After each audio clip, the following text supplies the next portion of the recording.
அஜித்குமார் எந்த இடத்தெல்லாம் வந்து அடிக்கப்பட்டாரோ துன்புறுத்தப்பட்டாரோ அந்த இடத்துலலாம் போய் மேற்பார்வை மட்டும் எடுத்துட்டு இருந்த சிபிஐ வந்து இன்னைக்கு வந்து ஒத்திகையும் பார்த்திருக்காங்க அப்படின்னு சொல்லலாம்.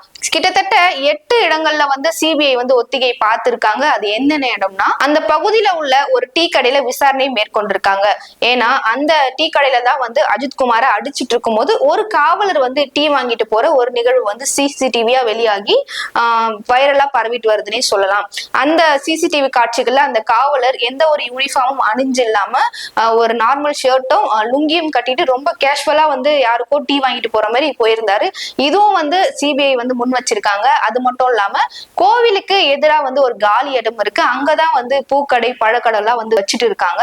அங்க பூக்கடை வச்சுட்டு இருந்த அழகு பொன் அப்படின்னு சொல்லக்கூடிய ஒரு லேடி அவங்க கிட்ட போயிட்டு விசாரணை மேற்கொண்டிருக்காங்க. அது மட்டும் இல்லாம அவங்க வீட்டுக்கே போயிட்டு சிபிஐ வந்து விசாரணை மேற்கொண்டிருக்காங்க. ஏன்னா அந்த சமயத்துல அவங்க அங்க இருக்குதா குறிப்பிடப்பட்டுள்ளது.